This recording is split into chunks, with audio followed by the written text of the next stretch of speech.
종말 시대를 위한 예언서 요한계시록 연구 강의 김대성 목사 제19강 일곱인과 하늘 보좌.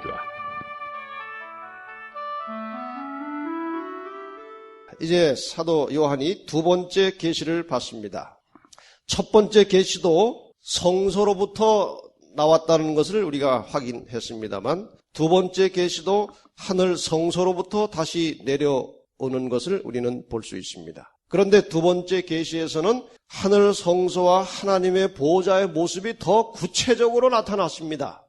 이제 두 번째 계시가 열리면서 마땅히 될 일이라고 표현합니다. 계시록 4장 1절에 하늘 문이 열리고, 자, 여기 그림 속에 하늘 문이 이거 누가 이제 상상해서 그려놓은 것 같아요. 하늘 문이 열리면서 이제 계시가 이르러 오는 장면을 이제 사도 요한이 봅니다. 그런데 2절 3절에 보면 내가 곧 성령에 감동하였더니 보라 하늘에 보좌를 베풀었고 그 보좌 위에 앉으신 이가 있는데 앉으신 이의 모양이 벽옥과 홍보석 같고 또 무지개가 있어 보좌에 둘렸는데 그 모양이 녹보석 같더라.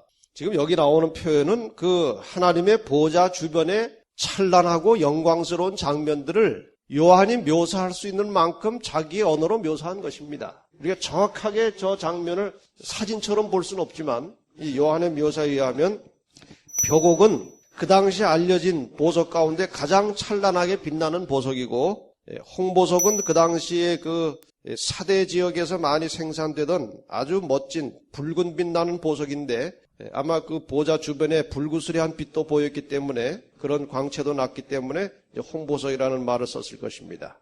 그 다음에 무지개가 둘려 있었다고 그랬습니다. 이 무지개는 하나님의 자비의 언약을 상징하는 하나의 상징물이죠. 노아 홍수 후에 이제 다시는 홍수로 지구를 피조물을 멸망시키지 않겠다고 하는 하나의 심볼로 무지개가 나타난 바 있습니다. 에스겔 1장 28절에 보면 그 하나님 보좌의 영광에 무지개가 포함되는 것을 에스겔도 보았습니다. 그 무지개의 아름다운 색깔에 좋아하는 하나님의 그 사랑과 공의가 적절하게 조화되고 있음을 상징하는 것으로 해석하는 분도 있습니다.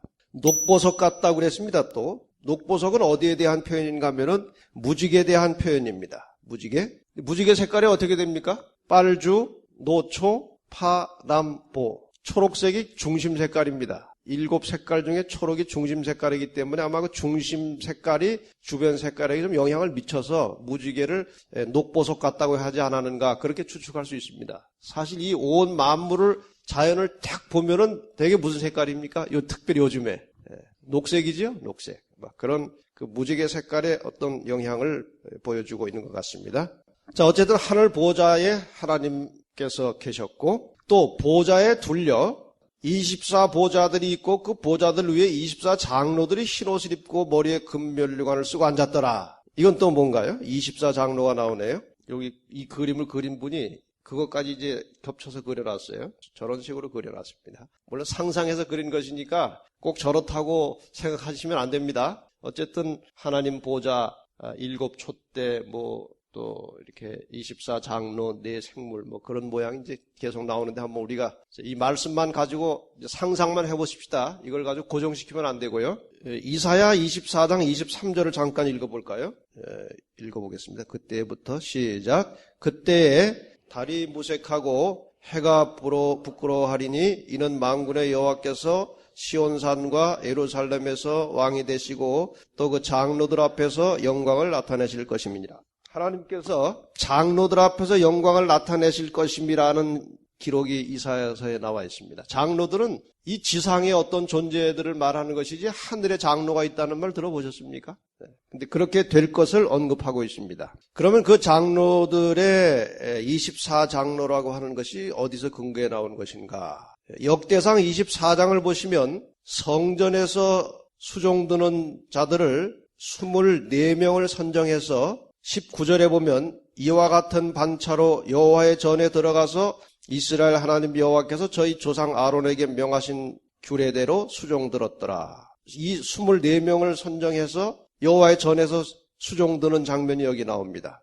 그래서 아마도 지금 여기 하나님 보좌 주변의 24장로들은 예수 그리스도의 중보 사역을 조력하고 있는 존재들이다. 그렇게 볼 수 있겠습니다. 그럼 난데없이 그 24장로란 도대체 어떤 사람들인가?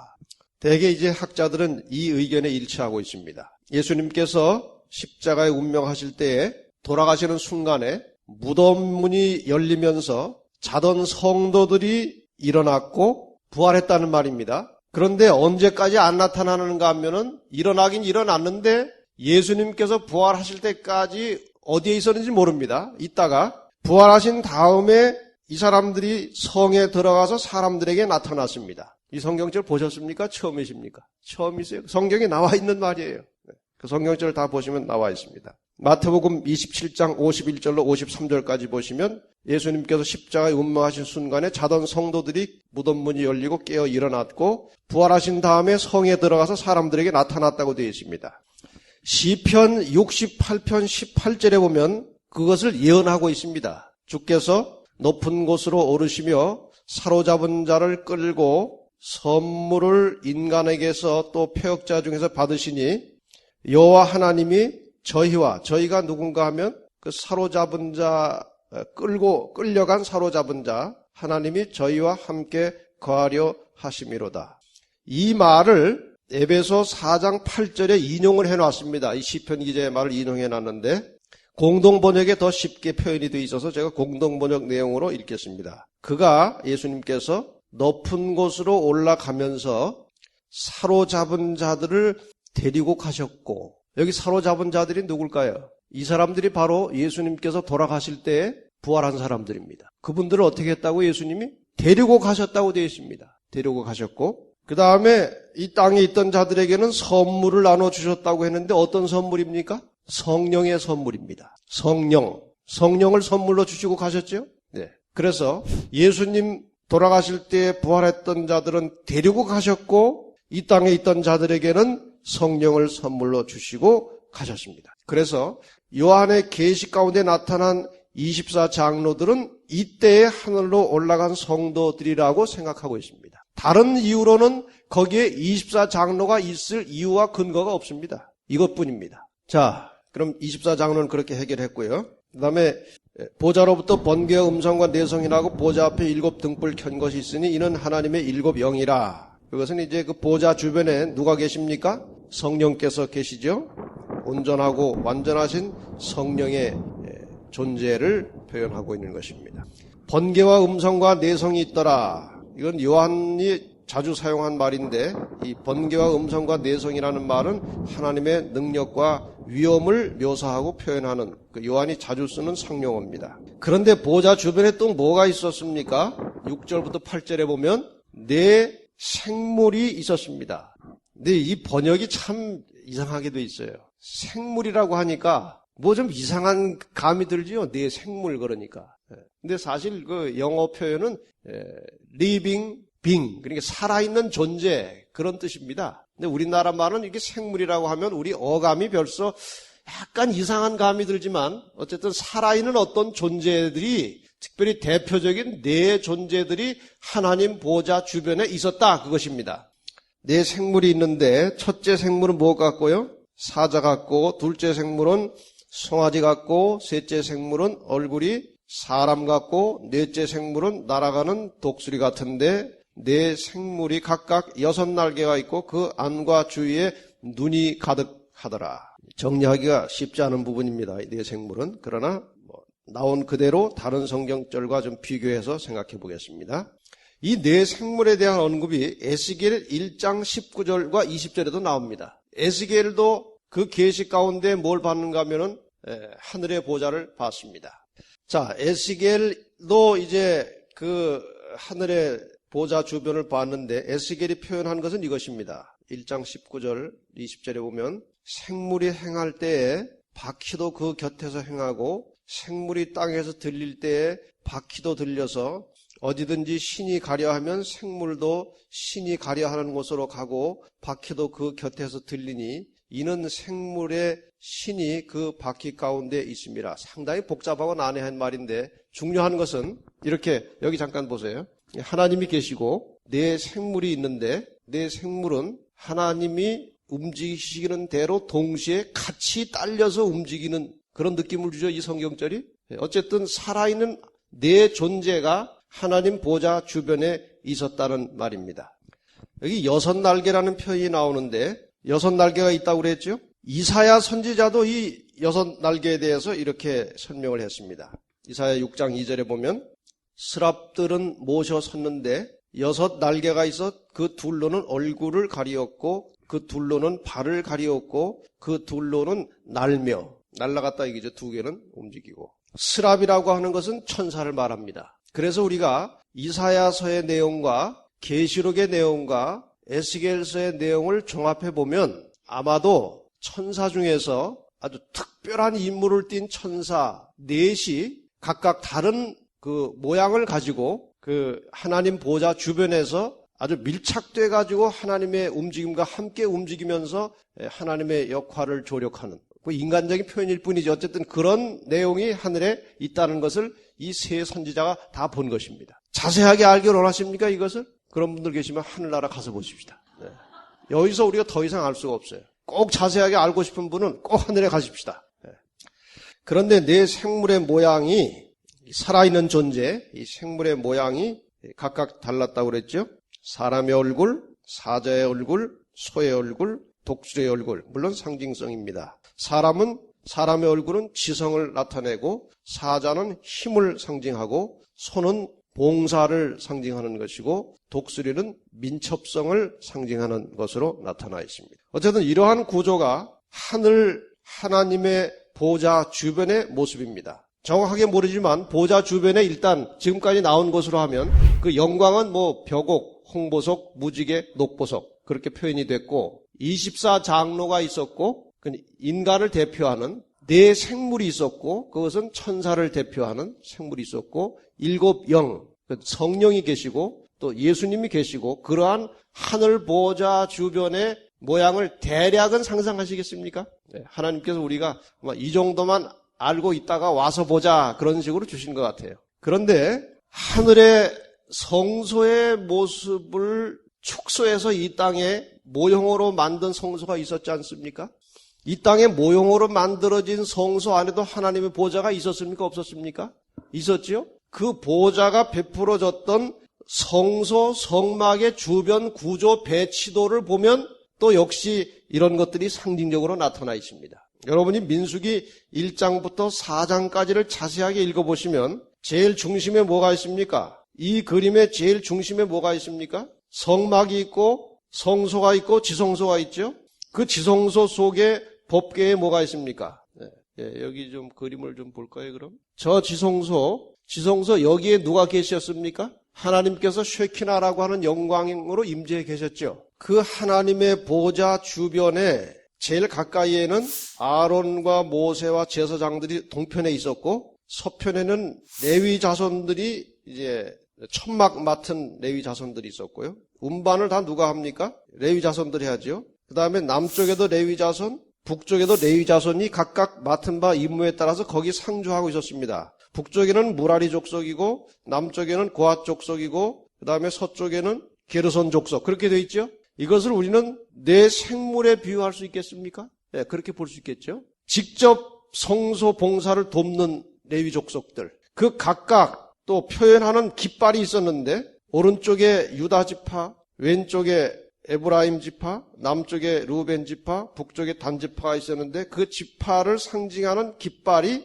사자, 소, 사람, 독수리. 그럼 지금 이 계시록에 나타난 그 하늘 보좌의 네 생물과 모양이 어떻습니까? 일치하지요. 그러니까 하늘의 그 하나님 보좌 주변의 모습을 이 땅에서 모형으로 내려주신 것이 성소 중심의 이 이스라엘 민족의 진영입니다. 그리고 사방으로 이제 여러 지파들이 이제 진을 치고 이렇게 존재하고 있었습니다. 그 모든 중심에 하나님의 보좌가 있었습니다. 이거 굉장히 중요한 것입니다. 여러분 하나님께서 하늘에서 어떤 모양으로 어떤 형태로 어떤 기능을 가지고 존재하고 계신지를 이러한 모양으로 우리에게 가르쳐 주셨다는 사실은 놀라운 일입니다. 그래서 이러한 모든 모형을 가지고 이제 이러한 배경 속에서 계시가 이르러 왔는데 그 내 생물에게 뭐가 가득 있었다고 하는가 하면은 눈이 가득했다고 그러죠. 눈. 그 이상하지 않습니까? 생물에 뭐 눈이 가득했다는 말이 뭡니까? 온통 다 눈으로 되어 있다는 것인지 우리가 이제 개념을 알아야죠. 히브리 사상에서 눈이라고 하는 것은 색깔이나 광채의 뜻으로 사용되던 낱말입니다. 아시겠습니까? 그래서 이 지금 앞뒤에 눈이 가득하다고 하는 말을 그 당시 상황에서 설명을 하자면 빛나는 지성과 끊임없이 모든 것을 살피는 기능이 드러남과 동시에 그러한 기능을 수행하는 모습들이 눈부시게 빛나고 있었다는 것을 말하는 것이지 실제 눈들이 앞뒤로 꽉 박혀 있다는 것이 아닙니다. 이해가 가십니까? 그렇게 해서 네 생물 이제 봤습니다. 그 다음에 이제 요한이 볼 때 네 생물과 24장로들이 마음을 모으고 뜻을 모아서 하나님께 찬양하고 존귀와 감사와 영광을 돌리는 장면이 나옵니다. 그런데 그 24장로와 네 생물이 찬양과 영광을 돌리면서 왜 찬양과 영광을 돌린다고 고백하고 있는가 하면은 주께서 만물을 지으셨기 때문에 그렇게 합니다. 그런 뜻이에요. 실제로 보겠습니다. 찬양의 내용 8절부터 보겠습니다. 네 생물과 24장로가 이제 찬양하는 내용입니다. 그들이 밤낮 쉬지 않고 이르기를 거룩하다 거룩하다 거룩하다 주 하나님 곧 전능하신 이여 전에도 계셨고 이제도 계시고 장차 오실 자라 하고 그 생물들이 영광과 존귀와 감사를 보좌에 앉으사 세세토록 사시는 이에게 돌릴 때에 24장로들이 보좌에 앉으신 이 앞에 엎드려 세세토록 사시는 이에게 경배하고 자기의 면류관을 보좌 앞에 던지며 가로되 우리 주 하나님이여, 이걸 우리 다 같이 읽어보겠습니다. 시작. 우리 주 하나님이여 영광과 존귀와 능력을 받으신 것이 합당하오니 주께서 만물을 지으신지라. 만물이 주의 뜻대로 있었고 또 지으심을 받았나이다 하더라. 여기 이 24장로들이 이 땅에서 구속함을 받은 사람들입니다. 보좌에 앉으신 하나님 앞에 엎드려서 경배하기를 자기 면류관을 보좌 앞에 던지면서 우리 주 하나님이여 영광과 존귀와 능력을 받으신 것이 합당하오니 주께서 만물을 지으신지라. 왜 이 땅에서 구속함을 받은 사람들이 하나님께 대하여 영광과 존귀와 능력을 돌리면서 왜 그렇다고 했습니까? 주께서 만물을 지으신지라. 창조주에게 피조물들이 영광을 돌리는 것입니다. 그렇다면 우리가 이 땅에 살면서 온 천지 만물을 창조하신 하나님께 영광과 존귀와 능력을 돌릴 수 있는 가장 정당한 시간은 창조의 기념일입니다. 안식일을 말하고 있는 것입니다. 여러분 이제 이 계시록의 중심으로 깊이 들어가면 하나님의 존재와 연결된 하나님의 계명이 자주 나오고 계명 속에 들어있는 안식일 말이 자꾸 나옵니다. 왜 그런가? 피조물이 하나님께 영광을 돌리는 근거는 창조고 창조주 하나님께 가장 정당하게 드려지는 예배의 시간은 창조의 기념일 안식일이기 때문에 그런 것입니다. 자, 그 다음에 이러한 보좌 주변의 장면이 펼쳐지면서 이제 새로운 장면이 5장 1절부터 나옵니다. 내가 보매 보좌에 앉으신 이의 오른손에 뭐가 있었습니까? 책이 있으니 안팎으로 썩고 7인으로 봉하였더라. 이 책이 어떻게 생긴 책일까요? 예? 두루마리죠. 그 당시 뭐 이런 책이 있었습니까? 없었습니다. 그 당시에 사도 요한의 상식으로 볼 수 있는 책은 두루마리 책입니다. 근데 책이 펼쳐진 것이 아니고 말려져서 도장이 찍혀 있었습니다. 봉함되어 있었던 책을 보았습니다. 자, 도대체 이 책이 무슨 책인가? 여기 바클레이 박사가 쓴 요한계시록 설명서에 보면 이렇게 되어 있습니다. 7인으로 인봉된 통상적인 문서는 유언장이었다. 로마 법에서는 유언장에 대한 7 증인들이 그들의 인들로 이를 인봉하였으며 그 유언장은 이 7사람 전원 혹은 그들의 법적 대리인의 임석하에서만 개봉할 수 있었다. 그러므로 이 두루마리는 하나님의 유중서 곧 하나님의 유중상의 양도로 우주적인 사건에 대한 최종적인 해결을 뜻할 수 있다. 이 내용을 우리가 상세하게 지금 여기서 미리 설명하면은 뒤에 이어지는 것이 조금 흐트러지기 때문에 어쨌든 일곱인으로 임봉된 이 책은 대단히 심각하고 중요한 내용을 담고 있는 것만은 사실입니다. 조금 가다 보면 확실하게 이해가 될 것입니다. 도대체 이 책의 내용이 무엇이냐? 물론 이것이 상징적으로 보여진 것입니다. 그걸 알고 이제 공부를 하셔야 됩니다. 여기 프레드 화이트라고 하는 사람이 지은 책 성지 이스라엘의 관습과 예의, 이스라엘이 관습과 예의라는 책에 보면 이런 기록이 나옵니다. 돈은 동전의 형태를 취하지 않습니다. 대신 무게를 단 은이 돈 구실을 대신했습니다. 매입은 땅 매입할 때 법정에 앉은 유대인들이 증인이 되었습니다. 계약서는 여러 장 썼습니다. 그중 하나를 봉인하고 안전한 장소에 숨겼는데 매입한 땅 어디에다 두는 것이 통례였습니다. 공개한, 즉 봉인하지 않은 증서 하나는 필요할 때 쓸 수 있도록 공개 장소에 걸었습니다. 지금 이 봉인된 문서는 땅 문서입니다. 땅 문서를 상징하는 것입니다. 그런데 이 유대인들이 땅을 팔고 살 때에 어떤 절차를 거쳐서 했는지 다행히 에레미야 32장에 보면은 그 장면이 나옵니다. 잘 보세요. 먼저 읽었던 내용을 염두에 두시고 에스겔 32장 9절로 11절을 보겠습니다. 내 숙부의 아들 하나멜의, 이건 사람 이름입니다. 하나멜은 아나돗에 있는, 아나돗은 지역입니다. 아나돗에 있는 밭을 사는데 은 17세겔을 달아주되, 아까 은이 동전처럼 된 것이 아니고 값을 지불할 때는 어떻게 한다고 그랬어요?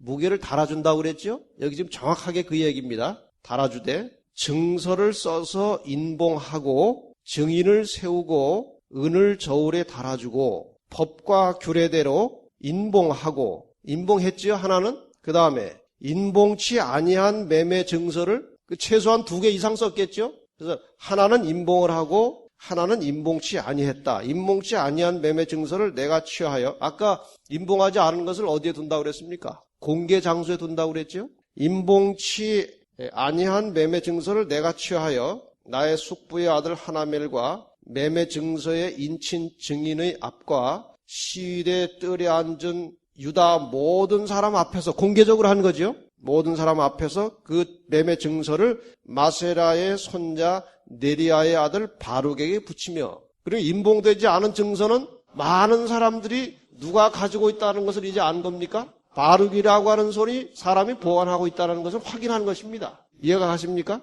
예, 그렇게 된 것입니다. 이렇게 해서 이제 땅이 넘어갔는데 이 유대인들의 그 땅 매매 제도를 이해를 하시면 이 일곱인으로 봉함된 두루마리 이야기를 더 확실하게 이해할 수 있어요.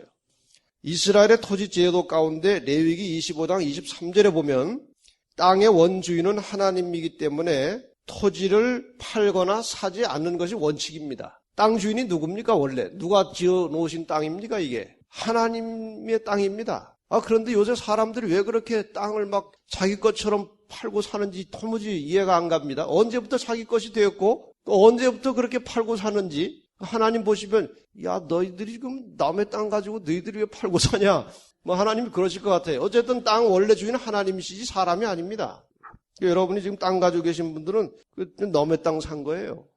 두 번째, 혹시 갑작스러운 재난이나 빚 때문에 할 수 없이 팔거나 빼앗겨도 50년째 되는 희년에는 땅을 분배해서 나누어 준 때로부터 50년입니다. 계속 이제 50년씩 희년 제도가 있었죠. 희년이 되면 땅이 본래 주인에게로 되돌아가는 겁니다. 그래서 땅값이 어떻게 정해지느냐? 희년이 아직 멀었으면 땅값은 비싸고 희년이 얼마 안 남았으면 땅값은 헐값입니다. 왜냐하면 지금 희년이 내년인데 올해 내가 그 땅을 잡아봐야 1년밖에 못 쓰는 땅은 그건 아주 땅값이 안 나가고, 작년에 희년이 지났는데 이번에 땅을 사게 될 경우에 그 땅값은 비쌀까요 쌀까요? 그건 앞으로 한 50년 가까이 쓸 땅이기 때문에 그 땅값은 비쌉니다.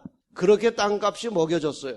그리고 50년이 차면 얼마를 주고 샀든지 간에 원주인에게 되돌려주는 것입니다. 돈 받지 않고 그냥 되돌아가는 것입니다. 그것이 유대인들의 토지 제도예요.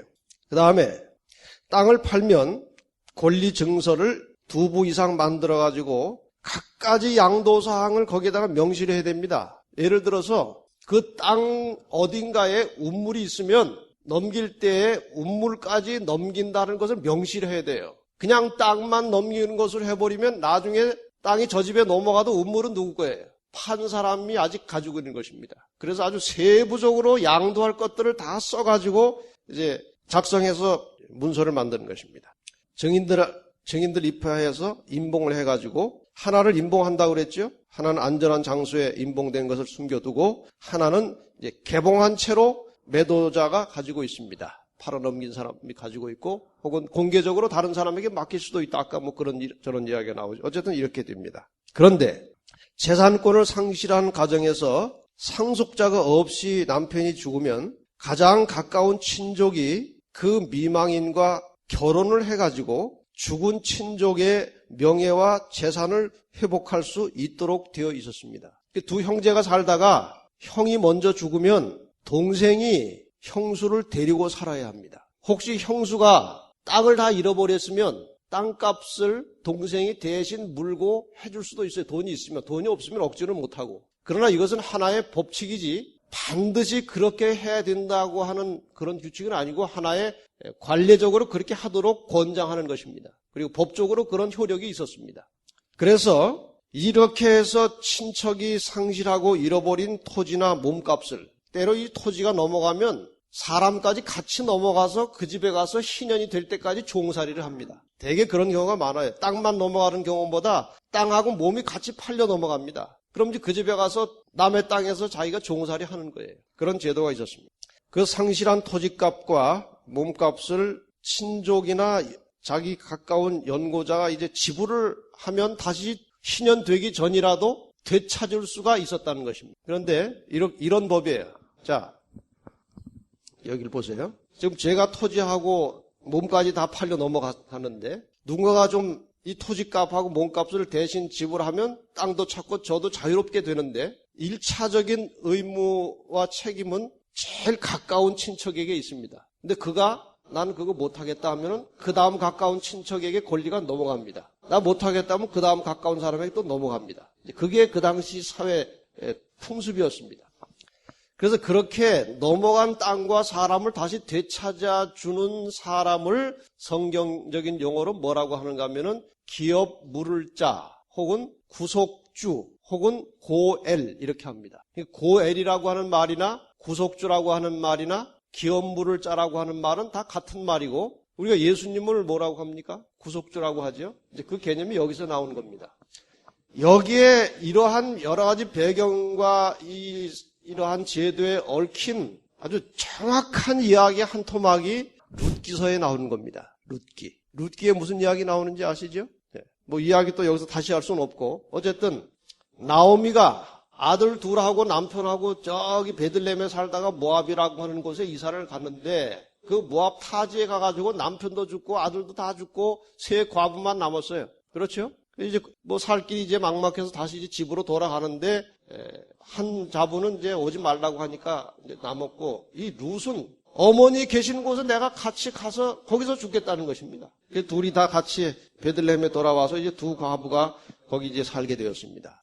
그때에 이제 이 나오미가 뭐 워낙 오랫동안 살았고 또 나이가 들어서 이 구조와 그 시스템을 훤히 알고 있습니다. 이 룻을 어떻게 살려야 되겠는데 이 아이를 어떻게 살려낼 것이냐, 이 젊은 아이를. 그래서 이제 거기에 있던 아주 마음씨 좋고 착한 너그러운 자기 친족이었던 보아스에게 이제 접근을 해서 보아스로 하여금 잃어버렸던 땅값을 대신 물어주고 룻과 결혼해서 살도록 누가 아이디어를 냈는가 하면 나오미가 이제 아이디어를 낸 거예요. 그래서 타작마당에 가가지고 그 발치에 있다가 놀라서 일어나면 이렇게 저렇게 얘기를 잘 해봐라. 아마 그 사람이 좋은 사람이라 지혜롭게 잘 처리해서 네가 살 길이 있을 것이다. 그 이야기를 들어보니까 보아스가 그러니까 참 딱하고 좀 해주고 싶었습니다. 땅값도 물어주고 다 이제 되찾아주고 싶은 마음이 생겼습니다. 희년은 아직 멀었고. 그런데 더 가까운 친족이 한 사람이 있었어요. 자기보다 더 가까운 이 나오미의 친척이 있었기 때문에 이제 그 다음날 내 장로들을 모아놓고 지금 이런 상황인데 당신이 기업 물어주겠느냐? 자기 못하겠다. 그 다음 차례가 누구예요? 보아스 차례예요. 그래서 보아스가 이제 그럼 내가 하겠다. 그래서 이 나오미 집안에서 잃었던 땅을 다 다시 찾아주고 그 다음에 룻과 결혼을 해가지고 그 사이에서 이렇게 저렇게 해서 이새가 나오고 이새의 혈통에서 다윗이 나오고 그 혈통에서 예수님이 나오신 것입니다. 왜 이 이야기가 이 속에 들어있느냐? 왜 그 임봉된 두루마리 이야기가 여기에 나오느냐? 이것이 이 지구의 소유권 문제와 관련이 되기 때문에 그런 것입니다. 이 지구는 원주인이 누구십니까? 하나님이십니다. 그런데 이것이 사람이 관리를 잘못해가지고 누구의 손에 넘어가 버렸습니까? 사탄의 손에 넘어가 버렸습니다. 죄값에 팔려가지고 땅도 넘어가고 인간도 사탄의 종이 된 것입니다. 예수님께서 이 땅에 오신 것은 기업물을 자로서 죄값을 대신 지불하시고 이 지구를 다시 찾으시고 우리 인간에게 죄로부터 자유를 주시기 위해서 예수님께서 이 땅에 구속주로 기업물을 짜러 이 땅에 오신 것입니다. 그래서 예수님께서 우리가 받아야 할 죄값을 대신 받으시고 십자가에 돌아가셔서 죽으심으로 이 땅이 넘어간 그 값을 지불하셨습니다. 근데 보아스의 경우에 보면 값을 지불했을 뿐만 아니라 룻과 결혼 관계에 들어가서 같이 사는 것입니다. 하나님께서 이 지구에 대한 죄값을 지불하실 뿐만 아니라 우리를 하나님을 믿는 백성들을 혼인한 아내로 맞아들여서 우리는 신부고 예수님은 신랑으로서 같이 혼인 관계에 들어가서 영원히 살게 하고자 하는 것이 하나님의 섭리고 그것이 구속의 원리입니다. 이렇게 이 계시록 속에 정말 인간 구원을 위한 깊고도 놀라운 진리가 이 속에 들어있는 것입니다. 일곱 인이란 무엇인가? 그 일곱 인을 뗄 때 일어나는 역사는 제가 다음 시간에 또 잠깐 다시 언급하겠습니다만 예수님의 십자가의 죽으심으로 땅값은 지불되었습니다. 그다음 법적으로 이제 소유권은 누구에게 넘어왔습니까? 원주인에게로 넘어왔습니다. 근데 아직 그 땅을 빨리 정리해가지고 되돌려 받아야 되지 않겠습니까? 먼저 땅 가지고 있던 사람이 거기다가 비닐하우스도 만들어 놓고 조그만 방도 하나 만들어 놓고 거기다가 수도도 하나 달아 놓고 복잡하지 않겠습니까? 그걸 빨리 정리해가지고 원 상태로 돌려서 주인이 받아야 되지 않겠습니까? 그 기간이 있는 거예요. 그 기간 동안에 복잡한 일들이 많이 일어납니다. 근데 순순하게 땅을 내주면 괜찮은데 이 땅 주인이 이제 땅을 임시로 이렇게 소유한 주인이 땅을 안 내주려고 이리 핑계 저리 핑계대고 골치를 썩이면 이게 일이 아주 복잡해집니다. 여러분 법적으로 그런 일이 많이 있지 않습니까? 사기꾼이 사기쳐서 빼앗은 땅을 재판해가지고 원주인이 되돌려 받게 되었는데 이 사기꾼이 그냥 어떻게 해서라도 땅을 안 내놓으려고 하면은 아주 골치 아파서 결국 나중에는 집달리를 동원해가지고 그냥 반강제적으로 내쫓아야 해결되는 거 아닙니까? 예수님께서 이 지구 값을 지불하셨고 받으셔야 되는데 요 뱀이 사단이 순순하게 내줍니까? 안 내줍니까? 안 내주는 거예요. 그러니까 일이 복잡해지는 것입니다. 하나님께서는 어떻게 해서라도 더 많은 사람들을 구원하셔서 이 땅을 받으시려고 하고 사단은 어떻게 해서라도 자기 백성을 더 많이 만들어가지고 그냥 제일 나중에 그냥 할 수 없이 내주려고 하는 것입니다. 그래서 이 교회와 여자의 후손 예수님 그리고 사단과 이 세상의 세력 사이에 복잡한 일이 벌어지고 있는 것입니다. 지금이 그런 시대입니다.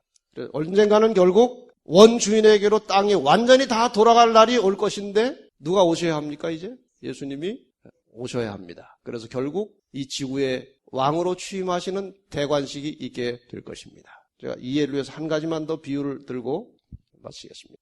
대통령이 당선되면 그 당선된 뒤로부터 취임식하기 전까지 정권 인수팀이 만들어지지 않습니까? 정권 인수팀. 그 정권 인수팀들이 이제 다 이렇게 조사해가지고 정권을 받으려고 준비하지 않습니까? 그 기간이 있죠. 근데 정권을 내줘야 할 먼저 전 정권에서 이리 핑계대고 저리 핑계대고 이리 돌리고 저리 돌리고 속을 썩일 수도 있고 아주 정직하고 깨끗하게 다 내줄 수도 있어요. 근데 아까 말씀드린 대로 그걸 잘 안 해주려고 하면은 이 정권 인수팀이 굉장히 일이 복잡해집니다. 지금 우리가 이미 예수께서 십자가에 돌아가심으로 누가 우리의 주인이 되셨습니까? 예수님이 이미 우리의 주인이 되셨습니다. 그렇습니까? 이제 정권 인수를 해야 되지 않습니까? 근데 이 사탄이 뱀이 정권을 잘 내줍니까? 안 내줍니까?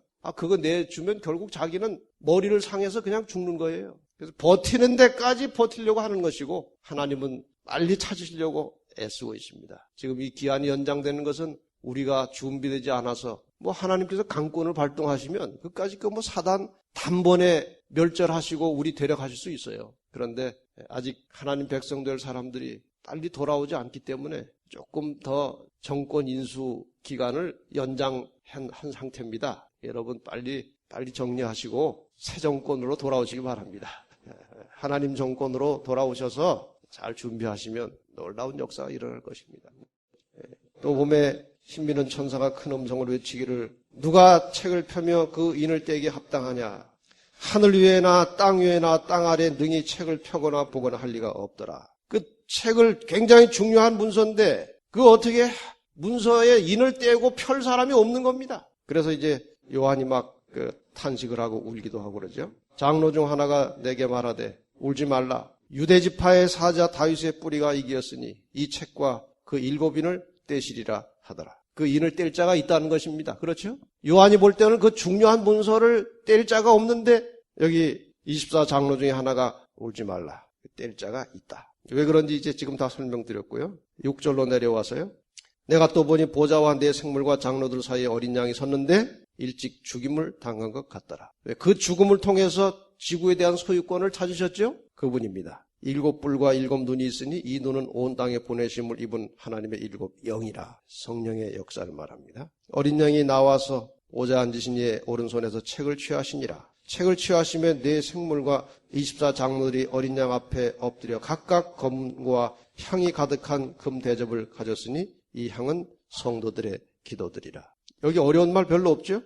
7뿔과 7눈은 완전한 능력과 지혜를 가지신 예수 그리스도에 대한 묘사고 이러한 능력이 오늘날 이 땅에서 성령의 역사를 통해서 이루어지고 있다는 것입니다. 향이 가득한 금 대접을 가졌는데 그것은 죄인이 하나님께 접근할 수 있는 상징물은 어린 양의 피와 향입니다. 법궤를 가리고 있던 휘장에 어린 양의 피가 뿌려졌고 그 휘장 바로 앞에 향단이 있었습니다. 바로 이 향연은 성도들의 기도라고 했습니다. 죄인이 예수 그리스도의 공로를 인정하고 그 공로에 감사하고 기도할 때에 예수께서는 우리를 그분 곁에 두시고 그의 인성의 팔로는 우리를 안아주시고 그의 신성으로는 전능하신 하나님의 보좌를 붙드셔서 우리의 기도에 힘을 더해 주시고 우리의 기도를 응답해 주시는 것입니다.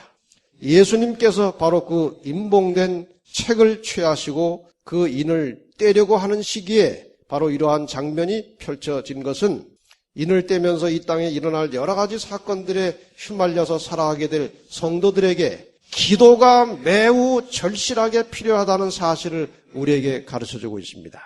여러분 살아가는 매 순간순간마다 우리 하나님께 기도하며 사시기를 바랍니다.